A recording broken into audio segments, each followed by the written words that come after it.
When I was a kid, I used to think that pork chops and karate chops were the same thing. I thought they were both pork chops. And because my grandmother thought it was cute, and because they were my favorite, she let me keep doing it. Not really a big deal. One day, before I realized fat kids are not designed to climb trees, I fell out of a tree and bruised the right side of my body. I didn't want to tell my grandmother about it because I was scared I'd get in trouble for playing somewhere I shouldn't have been. A few days later, the gym teacher noticed the bruise and I got sent to the principal's office. From there, I was sent to another small room with a really nice lady who asked me all kinds of questions about my life at home. I saw no reason to lie. As far as I was concerned, life was pretty good. I told her whenever I'm sad, my grandmother gives me karate chops. This led to a full-scale investigation, and I was removed from the house for 3 days until they finally decided to ask how I got the bruises. News of this silly little story quickly spread through the school, and I earned my first nickname, Pork Chop. To this day, I hate pork chops. I'm not the only kid who grew up this way, surrounded by people who used to say that rhyme about sticks and stones. As if broken bones hurt more than the names we got called, and we got called them all. So we grew up believing no one would ever fall in love with us, that we'd be lonely forever, that we'd never meet someone to make us feel like the sun was something they built for us in their tool shed. So broken heartstrings bled the blues as we tried to empty ourselves so we would feel nothing. Don't tell me that hurts less than a broken bone, that an ingrown life is something surgeons can cut away, that there's no way for it to metastasize. It does. She was 8 years old. Our first day of grade 3 when she got called ugly. We both got moved to the back of class so we would stop getting bombarded by spitballs.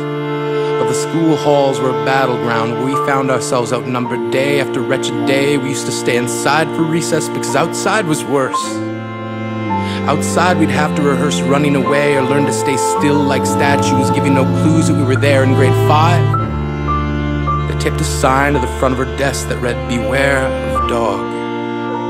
To this day, despite a loving husband, she doesn't think she's beautiful because of a birthmark that takes up a little less than half her face. Kids used to say she looks like a wrong answer that someone tried to erase but couldn't quite get the job done.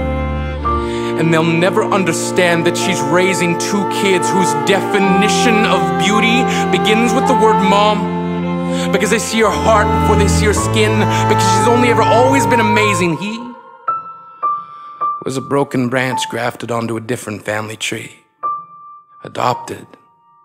Not because his parents opted for a different destiny.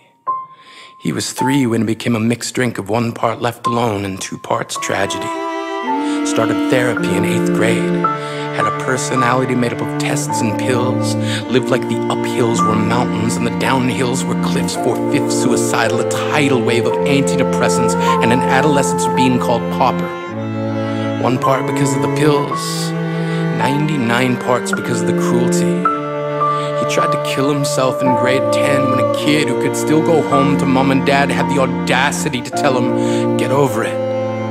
As if depression is something that can be remedied by any of the contents found in a first aid kit. To this day, he is a stick of TNT lit from both ends. Could describe to in detail the way the sky bends in the moments before it's about to fall. And despite an army of friends who all call him an inspiration, he remains a conversation piece between people who can't understand. Sometimes being drug-free has less to do with addiction and more to do with sanity. We weren't the only kids who grew up this way. To this day, kids are still being called names. The classics were "Hey Stupid," "Hey Spaz."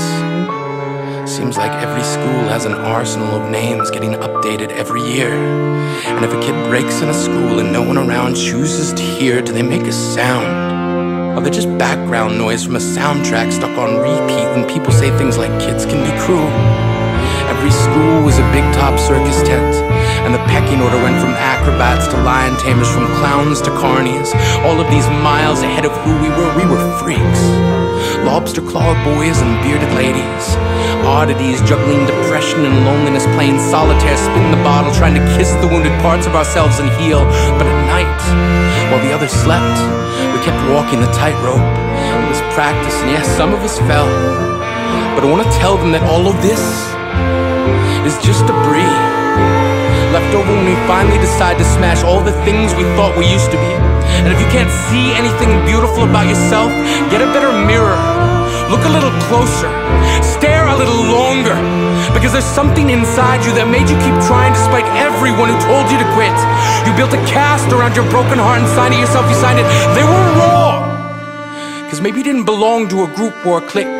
Maybe they decided to pick you last for basketball or everything. Maybe you used to bring bruises and broken teeth to show and tell but never told. Because how can you hold your ground if everyone around you wants to bury you beneath it? You have to believe that they were wrong. They have to be wrong. Why else would we still be here?